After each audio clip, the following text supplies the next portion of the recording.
भी couples pregnancy plan कर रहे हैं उनके लिए आज की वीडियो बहुत ही हेल्पफुल होने वाली है।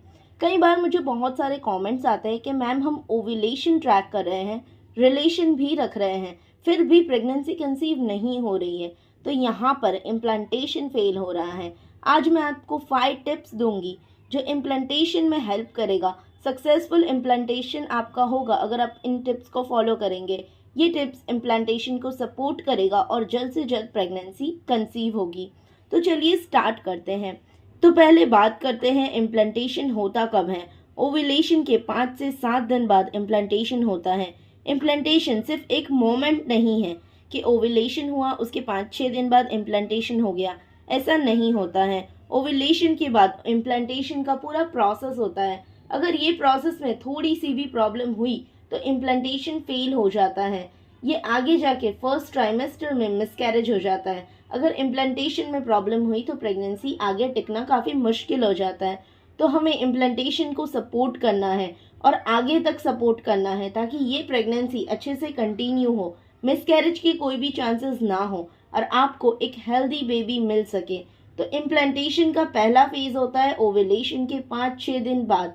कई बार ओव्यूलेशन के बाद 6 से 12 दिन लग जाते हैं एग को इम्प्लांट होने में। इम्प्लांटेशन की टाइम जब अंडा यूट्रस में चिपकता है तो यूट्रस की लाइनिंग प्रॉपर होनी चाहिए, तभी वो इम्प्लांट हुए बच्चे को अच्छे से होल्ड कर पाएगा। तो बच्चे को प्रॉपरली होल्ड करने के लिए एंडोमेट्रियम की लाइनिंग जो है वो एकदम प्रॉपर और हेल्दी होनी चाहिए। तो हमें पता कैसे चलेगा कि एंडोमेट्रियम की लाइनिंग प्रॉपर है कि नहीं। अगर किसी महिला के पीरियड 3 से 7 दिन के बीच है और एक प्रॉपर ब्राइट रेड कलर की ब्लीडिंग होती है और एकदम प्रॉपर पीरियड फ्लो आता है तो वो एंडोमेट्रियम की लाइनिंग प्रॉपर है।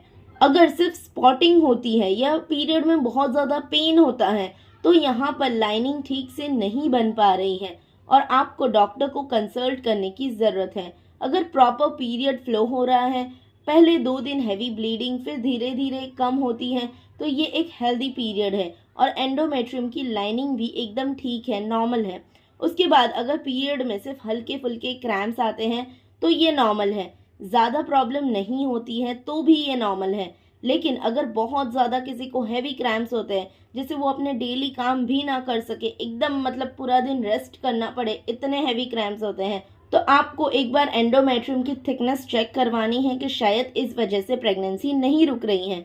चलिए कुछ टिप्स के बारे में बात करते हैं जो इम्प्लांटेशन प्रोसेस में हेल्प करेगा। सबसे पहली टिप है कि इम्यून सिस्टम को ठीक रखें।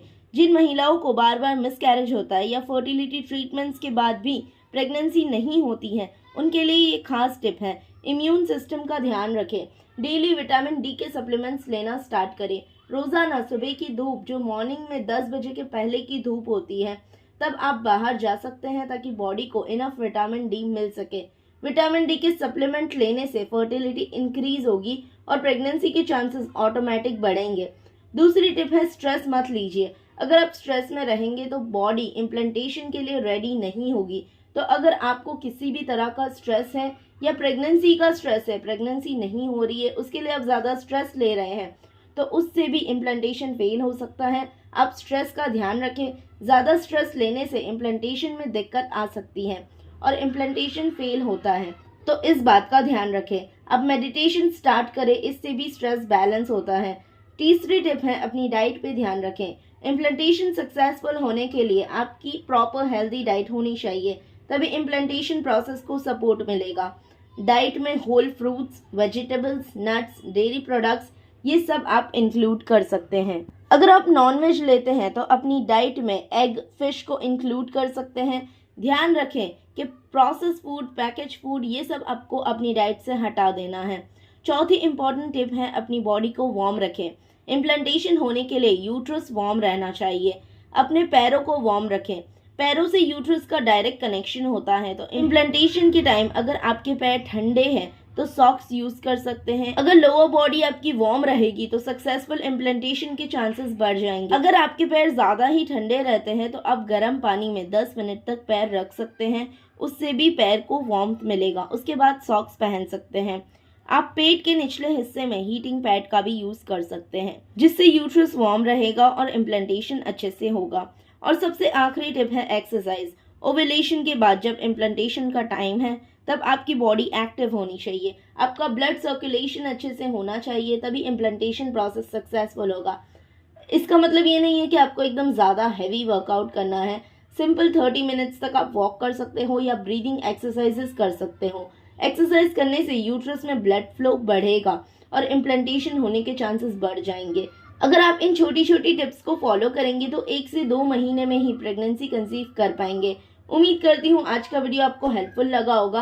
अगर वीडियो पसंद आया तो वीडियो को लाइक, शेयर और चैनल को सब्सक्राइब ज़रूर करना। अगर अभी भी आपके मन में कोई डाउट या क्वेश्चन है तो आप नीचे कमेंट कर सकते हो।